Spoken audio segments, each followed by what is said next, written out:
అర్థమవుతున్నా ఇరుమయా? ఎవరు హెచ్చించాలి మనల్ని? ఎప్పుడు హెచ్చిస్తాడు? ఆయన కోసం కనిపెట్టుకున్నప్పుడు.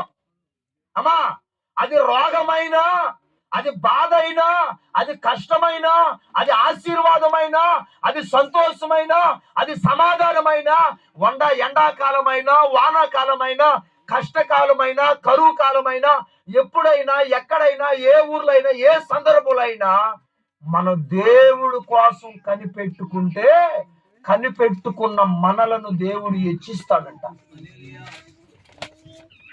అందుకని చెప్తున్నా, ఈరోజు చాలా మంది లోకంలో ఉన్న ఆశల కోసం కనిపెట్టుకొని పాడైపోతున్నారు. ఎల్లయ్య కోసం, పుల్లయ్య కోసం కనిపెట్టుకొని కుటుంబాలు పాడు చేసుకుంటున్నారు. ఈ ఆదివారం ఆరాధనకు వచ్చిన మన జీవితాలు అలా ఉండకూడదు. మన జీవితకాలం అంతా మన జీవితకాలం అంతా ఎక్కడున్నా, ఏ ప్రాంతంలో ఉన్నా, మనం యేసయ్య కోసం కనిపెట్టుకోవాలి. హల్లెలూయా! చెప్పండి గట్టిగా హల్లెలూయా!